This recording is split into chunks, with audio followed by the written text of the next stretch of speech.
ni'mati.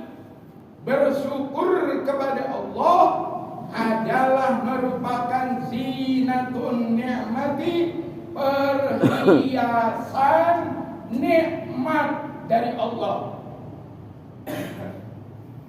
Wahwa, yang namanya syukur adalah sababun liibqa'in ni'amil mawjudati, adalah sebab. Syukur itu adalah jalan, sebab yang berpotensi liibqa'in ni'amil mawjudati, agar supaya nikmat yang udah ada terus langgeng, terus langgeng berkesinambungan. Nikmat yang udah ada kita syukurin, dengan syukur itu nikmat yang ada insya Allah akan langgeng.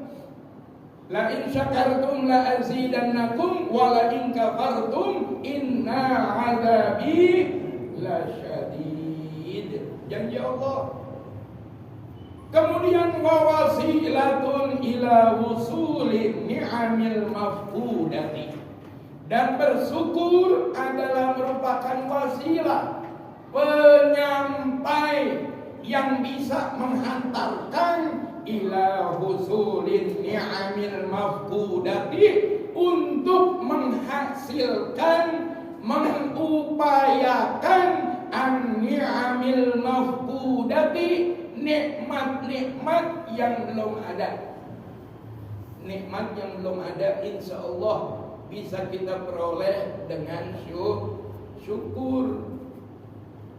Cuma memang syukur itu gampang di lidah, diucapin gampang, tapi dipraktekannya susah. Ada satu riwayat dalam kitab Futuhatul Madaniyah, Allah Subhanahu wa ta'ala memberi wahyu kepada Nabiullah Musa. Auhallahu ta'ala ila Musa alaihi salam, ya Musa ushkur li haqqa syukri. Wahai Musa, bersyukurlah engkau kepadaku haqqa syukri, dengan syukur yang sebenar-benarnya, dengan syukur yang sesungguhnya. Qala, Nabi Musa berkata, wa man yaqdiru ala dzalika, wahai Gusti, wahai Allah, wa man yaqdiru ala dzalika, siapa orangnya yang mampu bersyukur kepada Allah dengan syukur yang sebenar-benarnya. Nabi Musa maka balik nanya.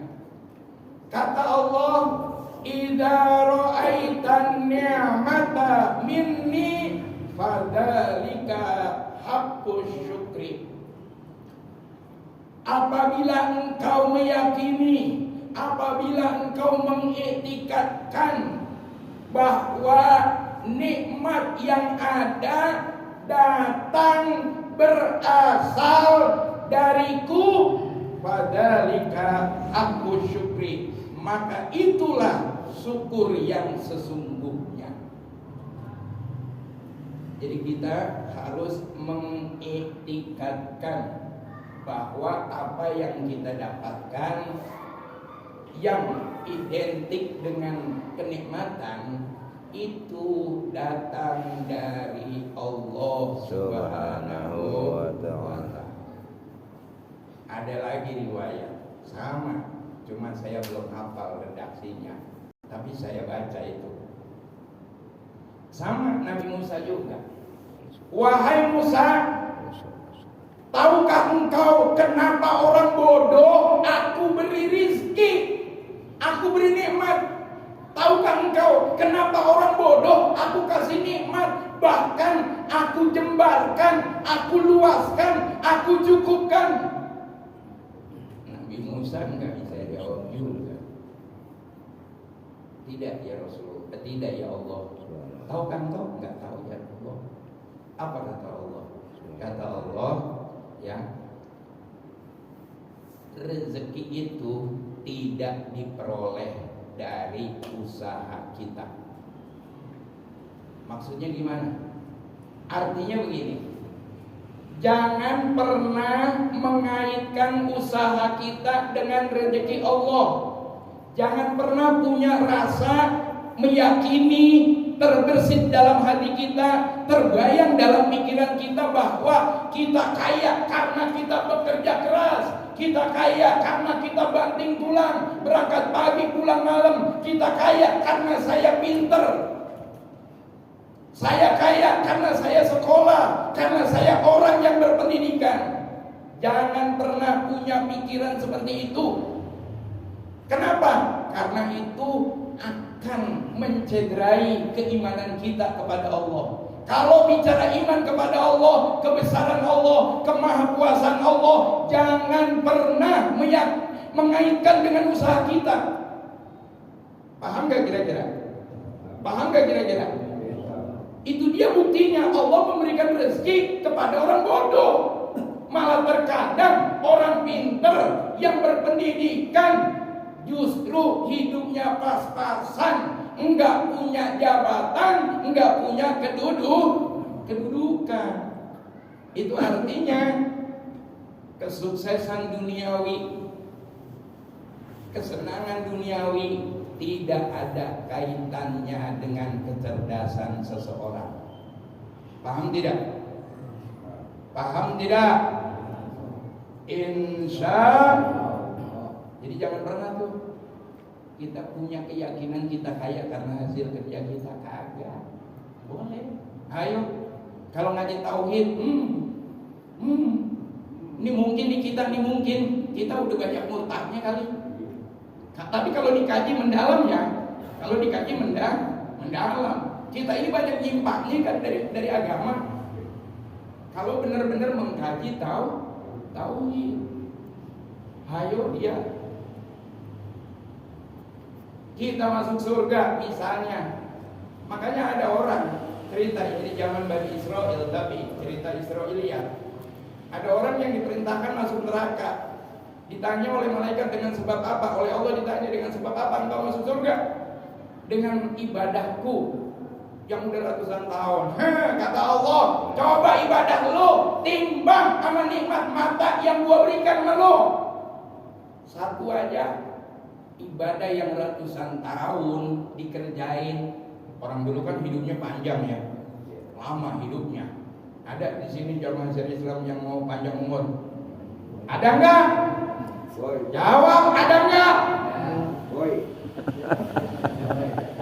Enggak, kalau ada gue doain. Gue yang panjang umur terus, matinya 3 hari lagi kiamat. Dan jamaah yang berbahagia dan dirahmati Allah Subhanahu wa taala, akhirnya apa? Ditimbang kagak ada apa-apanya tuh. Kalah berat ibadahnya itu dengan satu nikmat mata. Makanya nikmat yang Allah berikan kepada kita sangat begitu banyak. Makanya syukurin. Maka Syekh Nawawi Al-Baghdadi mengatakan di buku ini juga, tapi belum ketemu keterangan itu di depan mungkin. Yang namanya syukur itu adalah ijra'ul a'dha'i fi mardatillahi wa tasarruful amwali fiha. Menggerakkan anggota tubuh kita untuk meraih ridho Allah. Langkahkan kedua belah kaki kita ke masjid untuk berjamaah dan hadir majelis ilmu. Ayunkan kedua belah tangan kita untuk hadir ke maulid Nabi, ke majelis zikir, majelis sholawat dan hal-hal baik. Ayunkan kedua belah tangan kita, langkahkan kedua belah kaki kita, fokuskan perhatian kita untuk meraih ridho Allah. Maka itu namanya syukur. Tapi kalau langkah kaki dipakai untuk doraka, untuk dosa, itu bukan syukur, namanya kufur. Apa cuma itu? Kagak. Wa tasarruful amwali fiha. Menggunakan harta, mengolah harta untuk meraih ridho Allah. Punya harta dipakai untuk sedekah, nolong kerabat yang kesusahan, berbagi kepada tetangga yang ekonominya susah, nyantuni anak yatim, dan memberi kepada orang yang layak untuk diberi. Tuh tasarruful amwali fiha, menggunakan harta di jalan yang diridhoi Allah. Kira-kira paham jemaah? Insya Allah. Jadi syukur itu adalah hiasan bagi nikmat yang sudah ada, upaya untuk menjaga nikmat yang sudah ada dan menghasilkan nikmat yang belum ada. Seberapa detik